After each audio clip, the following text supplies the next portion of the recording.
it a limitation that after 3 years they must complete the reconstitution of the finances of that temple and return it back to the trustees with whatever conditions you want. And if you can't find the trustees, you return it to the Hindu Dharma Acharya Sabha and say, please manage this. Tirupati must be returned.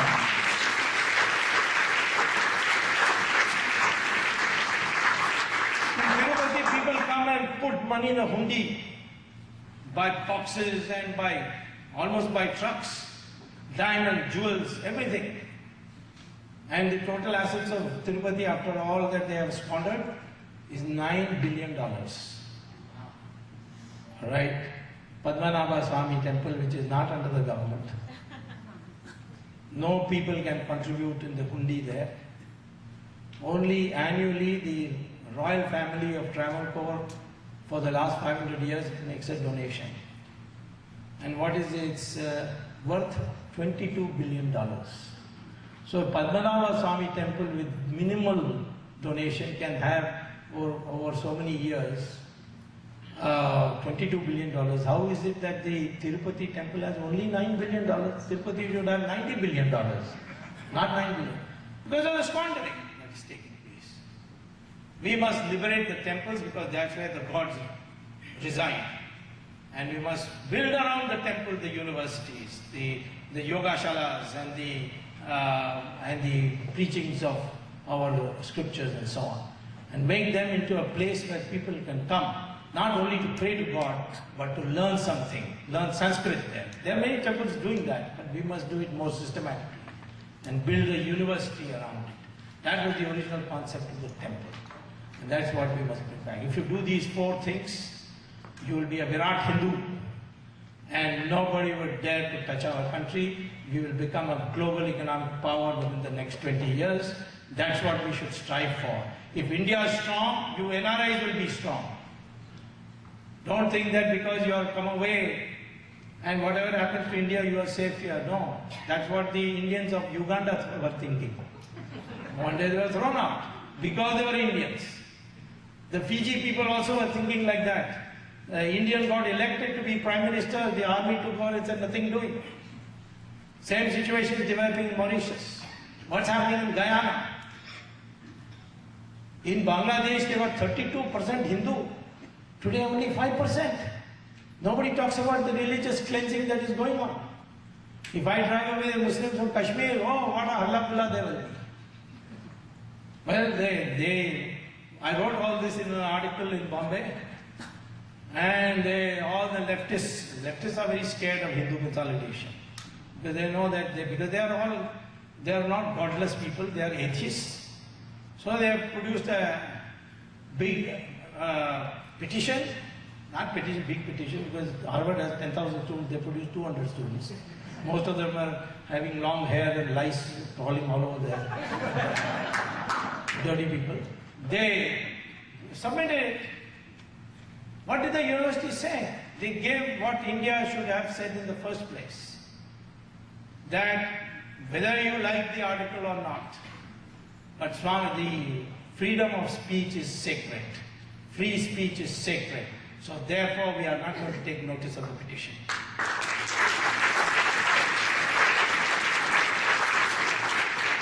Amartya Sen, who hangs around Harvard, because basically he's beyond 80, he should be really in retirement. But anyway, he is an old communist, he's been recruiting for the Communist Party. He was recruited by Sonia Gandhi to do this because they wanted me somehow to be prevented from coming to the court and arguing this 2G. 2G, the procession is very clear. First I said Raja will go because Raja gave away the license at 2001 prices instead of 2008 prices. The difference is 1:10. So if you had sold it at 2008 prices, India would have got $40 billion more. And those companies which got this, they gave a bribe of $12 billion out of that. They kept the rest for themselves as a windfall. And it was shared amongst a lot of people. Raja got only $12 billion means multiply by 6 over 5, it's about 60,000 crores. Raja got only 3,000 crores. Chidambaram got 5,000 crores. And Karunanidhi got 16,000 crores. Because he's got 3 wives, so we have to give something back. And Sonia Gandhi got 36,000 crores. So I got permission of the court to prosecute Raja, because our Prime Minister is a boneless wonder, he could not give me sanction. And Raja gone. His special friend Kanimuri followed him. Now Dayani Nimardin any day. Then I found that Raja is being sent to jail because he charged 1/10 the price of 2008. But the cabinet had authorized 2 ministers to decide without reporting to the cabinet.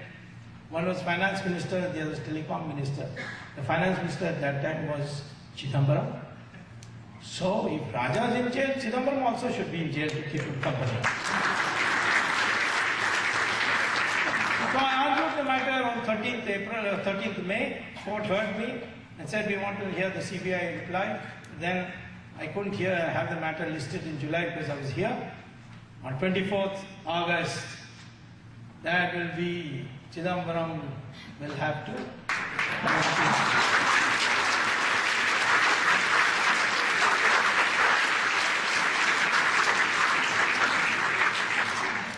Tihar is no more called Tihar jail, it is called Club Tihar.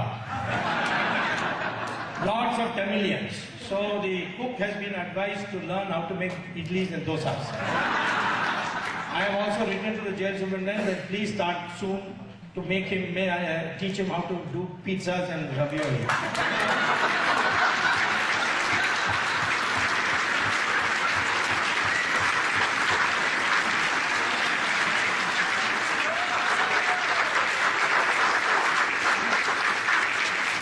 Let her get well in New York, she will rest in Tihar.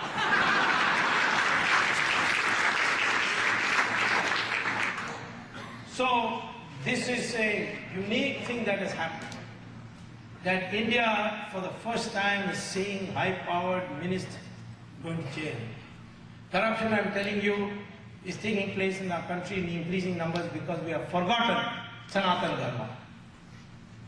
That's what I said about Brigu and Bhardwaj. This greed comes because you think money is everything. Money is your determinant of social status. That is not India. That is not India of Sanatana Dharma. Sanatana Dharma, you may have ordinary clothes. You may have given up everything. You may have no money. You may have to seek donations to survive. But your social status will not be hampered because you're working for society, you're working for knowledge. That's changed now. Globalization has made you greedy. Money is everything. That's why I say corruption is the cancer, Sanatana Dharma, Hindutva, which is meaning Hinduness, which is Sanatana Dharma. Sanatana Dharma is the cure. Corruption is the cancer, Sanatana Dharma is the cure.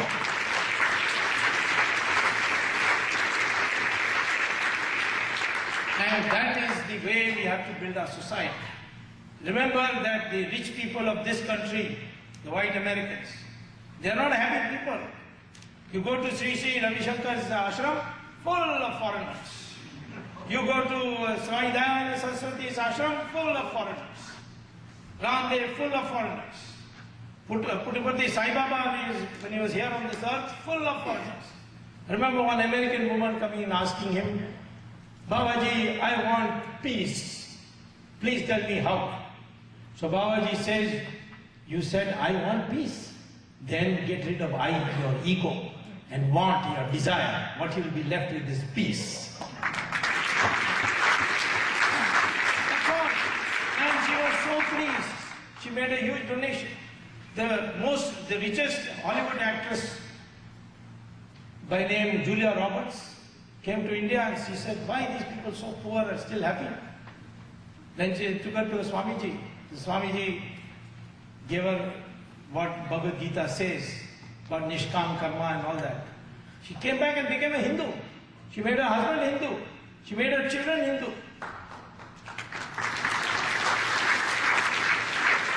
There's no conversion. We can't give money to Julia Roberts to become Indian. She's a very rich woman. Same thing with Stephen Jobs of iPhone and iPad. He went to Varanasi and became a Hindu. Large numbers of people are becoming Hindu, they are not getting reported. They are already taken to yoga in a big way. They are learning Sanskrit because the NASA's report on artificial intelligence says the best language to store knowledge is Sanskrit. So they have now started a program. Bush's last act before leaving was to declare that any college which teaches Sanskrit, they will get special federal grants.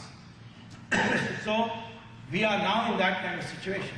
Only we will have to be like we made yoga became popular in India because the Americans took to yoga. So tomorrow they will learn Sanskrit, then we will also learn Sanskrit. That inferiority complex, please get rid of. Become a Virat Hindu. And I am telling you that these Swamijis, they may look ordinary, but they today exercise enormous influence all over the world because they are telling people how to be happy. Just money will not make you happy. You need a balance between spiritual values and material prosperity. In fact, when I am at Harvard, I get harassed by telephone calls saying, Swamiji, please come and give us a lecture on Bhagavad Gita.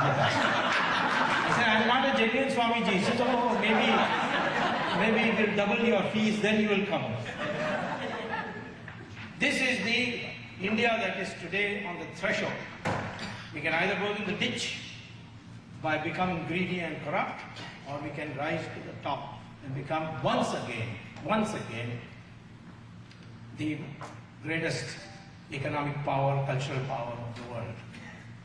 I think some of our natural friends we'll have to work with because we are suffering from terrorism and other things. The Americans and the Israelis, they are our natural friends. I think that it's possible to work an understanding with China. I find the Chinese very, practical people. When they make friends, they make good friends, and when you are not a good friend, then they will cheat you. So, therefore, we must understand that character. These four countries are the ones that will be shaping the future of the world. We should bond together, but first of all, let us liberate our character, let us liberate our mental blocks, let us liberate ourselves from our mental blocks, learn a new history, learn a new identity, take a new identity, that of a Virat Hindu. We will be all great people once again. Thank you very much.